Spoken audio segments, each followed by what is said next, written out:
pasensya na po. Wala po akong panibagong lead tungkol sa totoong pumatay kay Attorney Meredith Simmons.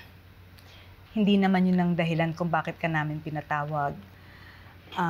Aside from your current investigation, meron kaming nais na ipagawa sa yung iba. Ano po yun? We want you to do a thorough background checkup on Attorney Renan Alon. Sige po, Attorney De Leon. Pero maaari ko po bang malaman kung bakit kayo interesado dito kay Attorney Renan Alon? We just want to cover all bases. Malakas ang kutob namin na magiging susi si Attorney Renan para malaman ang totoong killer ni Meredith at para malinis na yung pangalan ng anak namin.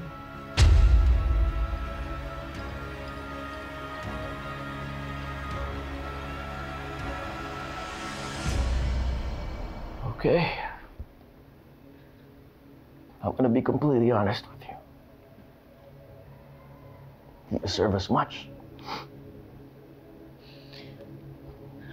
Yes, babe. For a very long time, masama rin ang loob ko kay Attorney Meredith. I held it in for so long.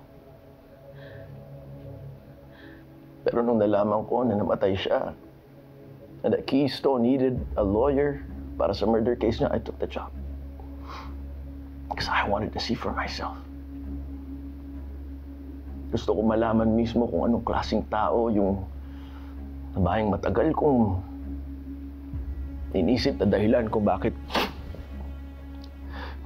nawalan ng hustisya si Mama.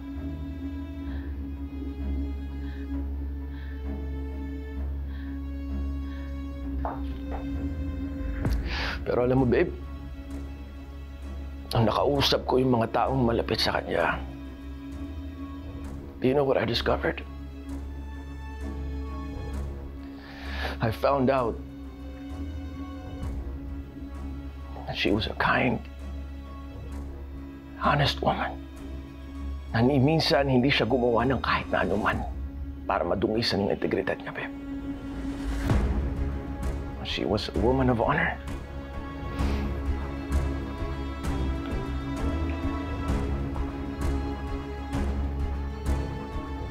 Kaya nung malaman ko yun,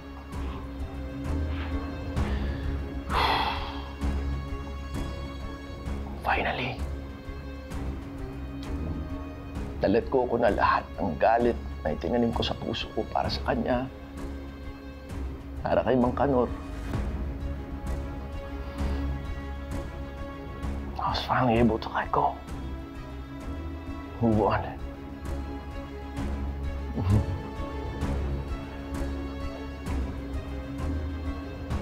Finally, I was able to accept yung ruling ng korte dati na inosente nga si Mang Kanor. And I moved on. Nung niligawan mo, were you being honest? Gusto mo na ba talaga ako noon pa? O pinursu mo lang ako para pagbuntunan ako ng galit mo kay Matty before?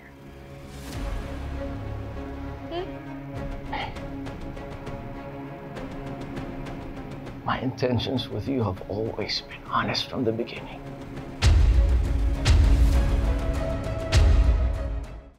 You are the main reason kung bakit nakapaghilom lahat ng sugat sa puso ko, babe. It was you. You made me believe that despite all the cruel and nasty things that could happen in this world, babe, there are still people capable of good. Pero bakit hindi mo sinabi sa akin lahat ng to? Bakit kailangan sa iba ko pa pwedeng malaman? Kasi kung mahal mo ako, sasabihin mo sa akin yan eh. Di ba? I was scared. Natakot ako pagdudahan mo ako, babe. That if you knew the truth, lalayuan mo ako. Mawawala ka sa akin.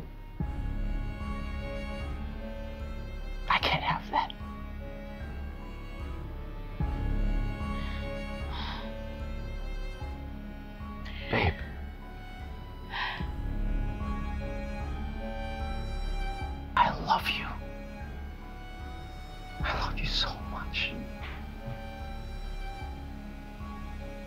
I could never do anything to ruin that.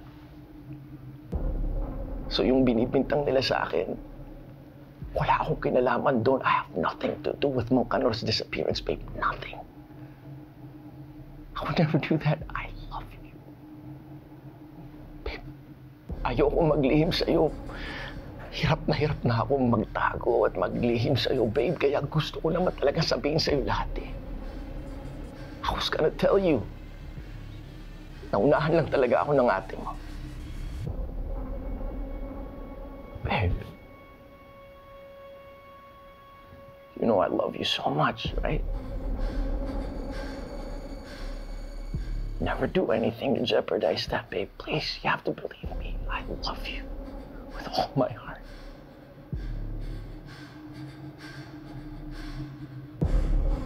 Mahal din kita, Renan. And because of my feelings for you, at alang-alang sa magiging anak natin, I will give you the benefit of the doubt. I will not pass judgment on you hanggat patuloy pa yung kaso. Pero kapag napatunayan ko na lahat ng sinasabi ni Ate Lynette ay telling you totoo, the truth.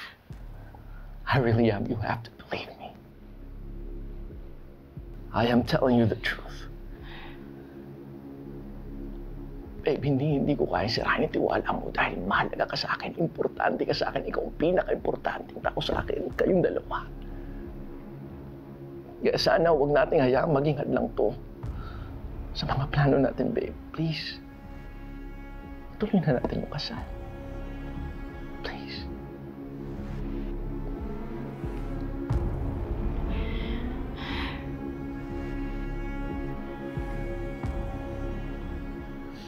I'm sorry, Renan. But I think it's best na wag na muna nating ipilit. Gusto ko na ma-resolve muna yung kaso before we make the next move. And I hope you understand that. Of course. Completely, babe. If that's your decision, wholeheartedly, I will respect it. Come on. You want water? I'll go get some.